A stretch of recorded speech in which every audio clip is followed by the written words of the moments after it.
দেখেন এগুলো হচ্ছে জেট প্ল্যানের ঢাল। আমি আমার একটা বড় গাছ থেকে কেটেছিলাম। এই জেট প্ল্যানগুলোকে আমি যেহেতু ঢাল থেকে গাছ জন্মায় এবং নতুন চারা তৈরি করা যায়, এগুলোকে আমি একটা 5 লিটারি তেলের বোতলের মধ্যে ছিদ্র করছি। যেহেতু এই গাছগুলো প্রতিটা আলাদা আলাদা করে যদি পলিপ্যাক করি তাহলে অনেক মাটি লাগবে এবং সময় লাগবে, সব কিছু মিলিয়ে কাজের একটু ঝামেলা হয়ে যাবে। তাই আমি সহজ পদ্ধতিতে কীভাবে তাড়াতাড়ি চারাগুলো উৎপাদন করা যায়, আগে চারাগুলোতে শিকড় আসতে হবে, শিকড় আসার পরে বোতলটা কেটে অন্য জায়গায় প্রতিটা চারা আলাদা আলাদা করব।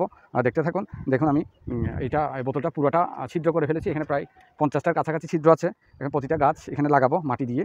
দেখতে থাকুন। এই গাছটা মাটি দিয়ে যখন লাগাবো, আমাকে এই মাটি পুরানোর জন্য একটু কাটতে হবে।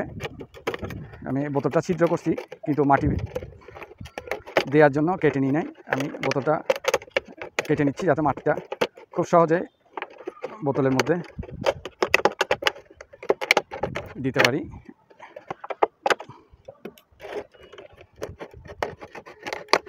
এই আমি বোতলটা পুরোটা কেটে নিলাম এবং মাটি দেওয়ার জন্য ছিদ্র করে নিলাম। এই হচ্ছে আমার।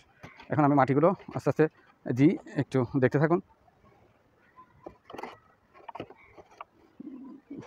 আমি যেহেতু মাটিগুলো আমার নিচে রাখা আছে, এখানে আমি মাটিগুলো এদিকে দেখাও। আমি এখানে অনেকগুলো সার মিশ্রিত মাটি আমি দিয়ে রেখেছিলাম। আমি আসলে কিছুই ফেলে দেওয়ার মতো না। এটা আমার একটা মোড়া, অর্থাৎ ছাদে বসে কাজ করতাম, রোদের কারণে ভেঙে গিয়েছিল। আমি সেই মোড়াটো মাটি রেখে কাজ করি। এখানে আমি এক এক করে পুরো বোতলটা ভর্তি করে দিচ্ছি। এখানে আমার বিভিন্ন রকম সার মিশ্রিত মাটি আছে। আসলে অনেক দিন আপনাদেরকে কাজের ভিডিওগুলো দেখানো হয় না। মানুষ এখন এত লং টাইম ভিডিও দেখতে চায় না, তাই আগ্রহটা কমে যাওয়াতে মানুষের আগ্রহ যত বাড়তি থাকবে, অডিয়েন্সের আগ্রহ তত কাজ এবং ভিডিওগুলো দিতে ভালো লাগে। বর্তমানে ফেসবুক প্ল্যাটফর্মে কাজ করছি বনসাই সুবাদে, আমাকে অনেকেই চিনে থাকেন, বনসাই করি সেই সুবাদে। কিন্তু একটা সময় গিয়ে রিয়াকশান ভিডিও নিয়েও আমাকে এখন নিয়মিত কাজ করতে হচ্ছে, যার কারণ হচ্ছে এই বনসাই ভিডিওগুলো মানুষ এখন লং টাইম দেখতে চায় না। তারপরেও ভালোবাসার কাজগুলো না করে তো পারা যায় না। দেখেন আমি পুরাটা মাটিকে বোতলে যা যা দরকার দিয়ে দিলাম। এখন কী করব দেখেন, এই পদ্ধতিটা আপনারাও শিখে রাখবেন, কাজে আসবে। আমি প্রতিটা ঢাল থেকে কিছু পরিমাণ অংশ, অর্থাৎ নিচের অংশ পাতাগুলো ছাড়িয়ে নিলাম, বিসমিল্লাহ করে দেখেন দিচ্ছি। এইভাবে যখন শিকড় এসে যাবে, যখন গাছটার শিকড় পুরোপুরিভাবে এসে যাবে, তখন আমি কি করব, এই প্রতিটা গাছকে এখান থেকে বোতলটা কেটে নিয়ে নিব। দেখেন এই পদ্ধতিতে আপনারা যে কোনো গাছের চারা তৈরি করতে পারেন খুব সহজে। আমি সবগুলো সমান করে কেটেছি এবং প্রতিটা ঢালও আমি এভাবে করে, যেহেতু আমার ছিদ্র করা আছে, আমি মাটি দিয়ে এভাবে করে রোপণ করছি।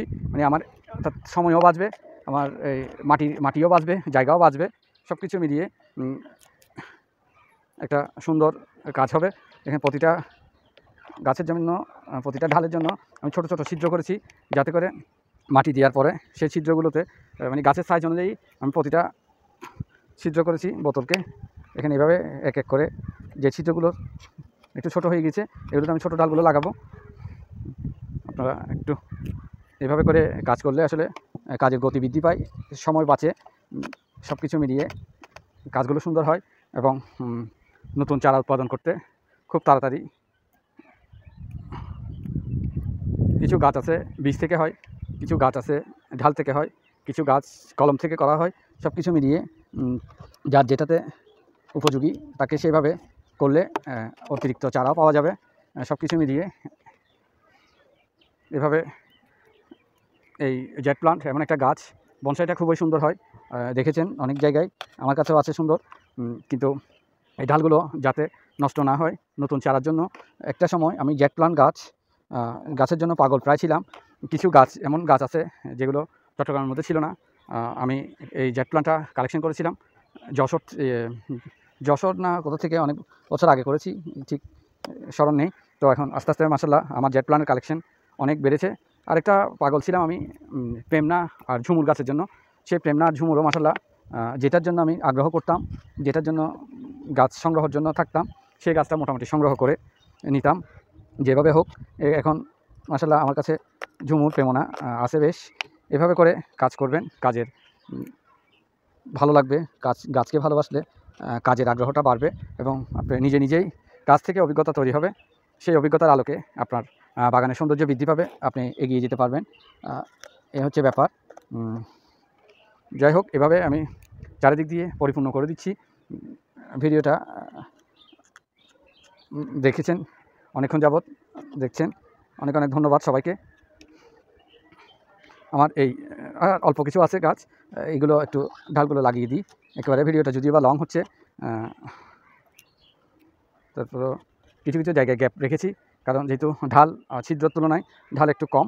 অসুবিধা নাই, ঢাল অনেক আছে, আমি আরেকটা গাছ কেটে ঢাল সংগ্রহ করতে পারবো এখান থেকে।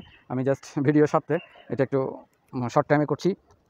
অনেক কিছু আসলে ভিডিওতে একটা কাজ গুছিয়ে আনতে অনেক সময় পর সময় চলে যায়। যাই হোক, আপনারা বুঝতে পেরেছেন। দেখেন, আমি পুরো ভিডিওটা আরও লং হয়ে যাবে। দেখেন, এইভাবে আপনারা গাছগুলো চারা তৈরি করতে পারবেন, যে কোনো গাছের চারা যেগুলো ঢাল থেকে হয়। এতক্ষণ ধৈর্য সহকারে ভিডিওটা দেখার জন্য আন্তরিকভাবে ধন্যবাদ জানাচ্ছি। ধন্যবাদ সবাইকে।